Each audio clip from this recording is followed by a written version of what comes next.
So this time from the DC Universe Classics Series 15, we'll be taking a look at John Jones, the Martian Manhunter. You see the nice picture of Martian Manhunter, his biography and statistics, as well as the other figures that came in this wave: Golden Pharaoh, Omac, Gem, Raven, Starman, the Sinestro Corps Batman, and the Collect and Connect Validus.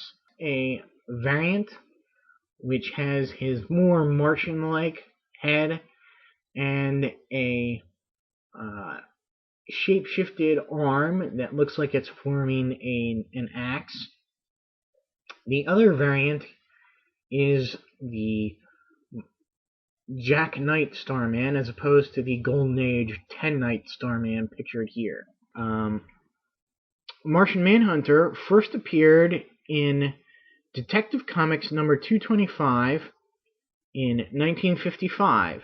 For a long time, he had a long-running backup in Detective Comics. Taking a look at his sculpt, a very nice sculpt. You can see here, you got veins on his arms. He's showing a little bit of nipple there. Nicely sculpted belly button. Very nice dour face. I guess it's his brow that really makes that look.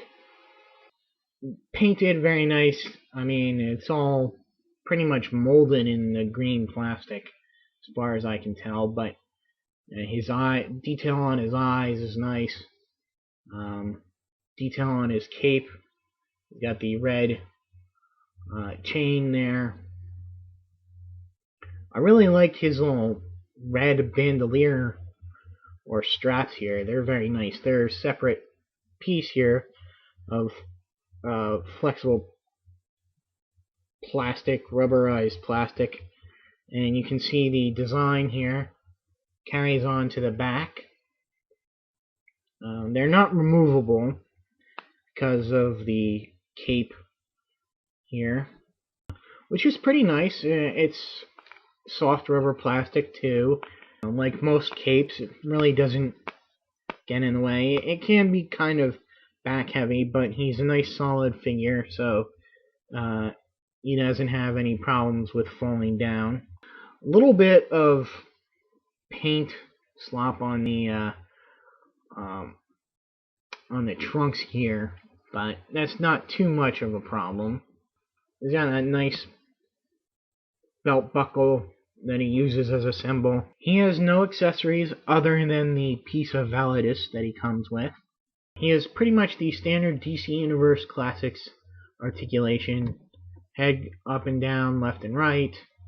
Arms go all the way around, although the cape does intrude a little bit, or impede it a little bit. Rotates the bicep. Bends at the elbow. Rotates at the wrist. He's got ab crunch. Waist articulation, and his legs go forward and back and out to the side, rotate at the thigh, bend at the elbow. They rotate at the boot, so a little bit of extra articulation there, and bend at the ankle. Of course, being the Martian Manhunter, he comes from Mars. If you caught my Gem video, you know that there are several races of Martians: green, white, and yellow. The white Martians were imprisoned by the greens because they tried to take over, and the yellow Martians long since disappeared, and nothing is known about them. And the sub-race, the cloned Saturnians, who are red, have created their own society on Saturn, which is now ruled by Gem. For a long time, the Green Martians were the only Martians around until a devastating plague left John Jones the only surviving Green Martian. Until recently. I say that because another Green Martian has popped up in Brightest Day. He spent a long time wandering around Mars, I guess, until a scientist on Earth created this either teleportation or communication beacon that somehow brought John Jones to Earth. His arrival resulted in the death of this scientist, Dr. Saul Erdell. He then hangs around Earth, waiting for the opportunity to return back to Mars. Unfortunately, or I guess fortunately, he becomes engaged and interested about Earth culture, and he really gets involved in pop culture detectives and the pulp, sort of your standard gumshoe mystery solving detectives, that he eventually goes ahead and adopts the guise of a deceased police detective, John Jones. Works out pretty well for him, seeing as they share almost the same name. And so he begins to live out John Jones's life, taking his identity and solving crimes with his powers, but staying secret. Once the superheroes start to emerge or re-emerge, like Superman and Batman started to show up, he adopted this form that you see him, which is a kind of humanized version of his Martian form, and embarked upon a superhero career in addition to being John Jones' police detective.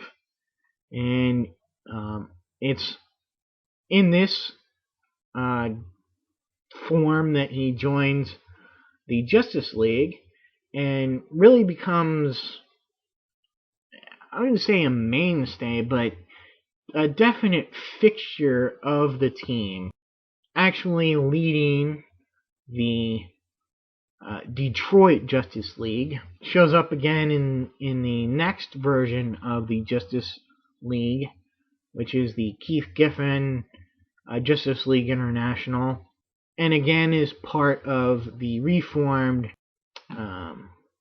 the Grant Morrison JLA. He is killed almost off panel in Final Crisis #1, and then you don't really get to see how he died until the one shot that came out a couple months later called Final Crisis Requiem. Of course, that has not stayed. He is resurrected by the White Lantern, and can now be seen in the pages of Brightest Day.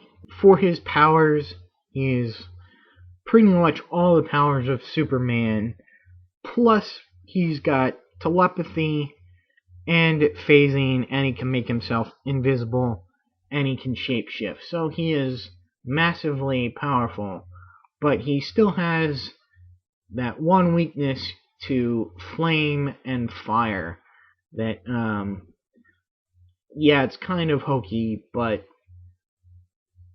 every super powerful figure needs that one object that almost everybody can get to, take him down a little bit so as to make his adventures interesting. So that's it for Martian Manhunter.